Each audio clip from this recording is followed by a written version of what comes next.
Les chroniques du général Hessou Tissou. Chers compatriotes, emplis de l'esprit de défense, je salue chacun de vous avec amour, considération et déférence. Aujourd'hui, je vous parle des champs d'application et d'opération de l'esprit de défense. Lorsqu'on évoque l'esprit de défense, beaucoup de gens, la plupart des personnes, pensent qu'il s'agit des forces de défense et de sécurité. Il y a là une mauvaise compréhension. En effet, l'esprit de défense n'est pas et ne saurait être l'apanage des seuls militaires et policiers. Car la problématique de la sécurité nationale excède et dépasse le dispositif militaire et de sécurité pour la sauvegarde de l'intégrité territoriale et de la protection des personnes et des biens. La problématique de la sécurité nationale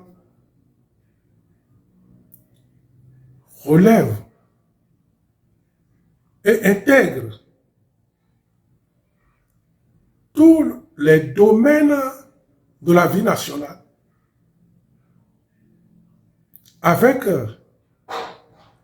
une implication responsable des secteurs, de tous les secteurs, interpellant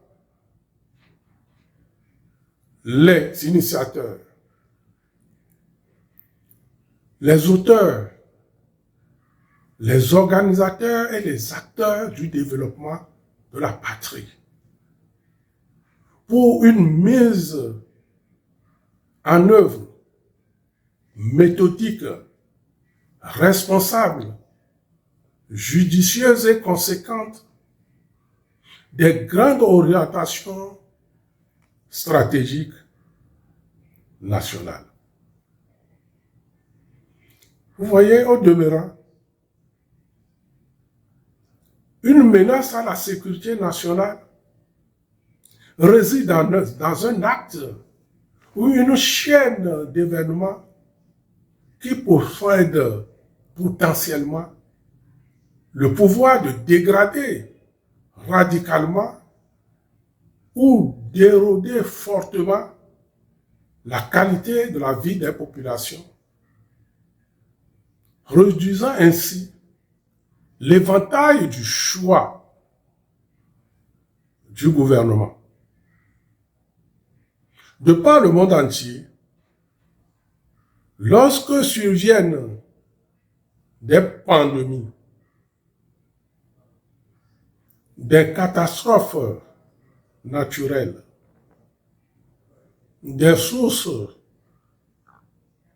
de chaos, les tsunamis, les disettes, les rats de marée, les tremblements de terre, les inondations à grande échelle,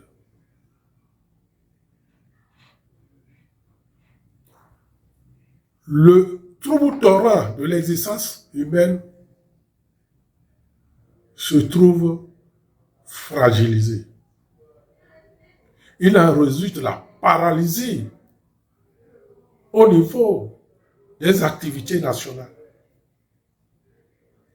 Le règne de la misère, de la désolation, de la précarité, les mouvements incontrôlés des personnes, toutes choses qui mettent en danger la vie des populations. Mes chers compatriotes, face à la pandémie du Covid-19, n'eût été la vigueur, la puissance de l'esprit de défense, notre pays ne serait pas resté debout pour atteindre le salut. C'est dire que l'esprit de défense donne le réflexe de la résilience et le réflexe qui sauve. Chers compatriotes, n'oublions jamais que le Bénin, notre terre sacrée, reste et demeure notre nation éternelle. Nous lui devons amour et révérence. Je vous aime.